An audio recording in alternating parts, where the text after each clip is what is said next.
And lastly, there was also a cultural part of it, the racial part. So we also have that conversation in our community a lot, because a lot of the context of our relationship is under, you know, what's happening culturally and racially. So we do recognize that there's a lot of intercultural conversation and healing that needs to happen. And I was actually happy that I was attended the Bridging the Racial Divide session yesterday, and became one of the panel. Actually, just happened, just emerged naturally, and there's a lot of I guess what we don't, at least my realization of it, there's a lot of things that we don't know about each other, cultural group wise, that if we only sat down and talked to one another, we'll be really amazed at how much we all can connect and how much we all can see each other from where we're really coming from, and actually leap that wall that of assumptions. Not everyone are open-minded or ready yet to open like that, but there are people who are very they just want a solution that's actually real, that's actually authentically serving each person. So we know that at least in the white community, from what I've gathered from people, is there's also a lot of healing that needs to happen in terms of the shame and guilt that is felt by many being part of that group. And because that's really important, because if someone is operating from a place of shame and guilt, it usually won't serve the other person that person is trying to compensate for.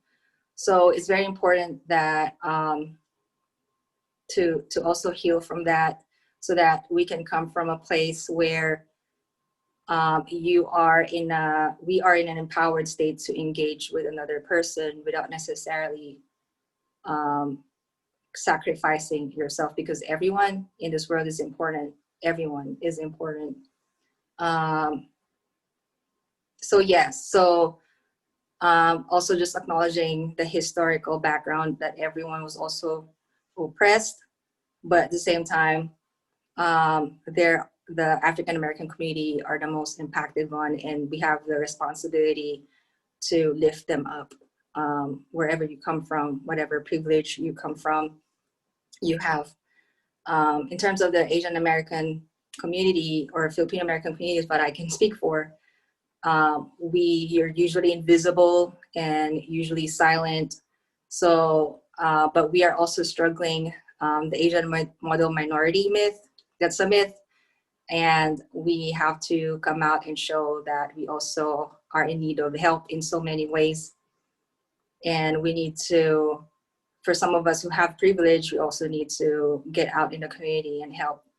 But there's also a lot of, especially the people back in our host country or birth country, in for me in the Philippines, there are people who are really, really, really poor as well because of the colonization by Spain and the United States. So we were actually the first country to be colonized by the United States, I believe, outside the continental US, I think. But our story usually are not talked about. Where, you know, the United States would have learned so much about the ravage that they've caused us, because they also killed so many of us. So many of us were also killed, and we were actually also called the same names as was called the African American community, and whatever were used here were also used there. So we also have a lot of healing that needs to happen in our community, and I hope that we can all see each other for that, because the whole world has some type of connection in that history, and the whole world is connected with that.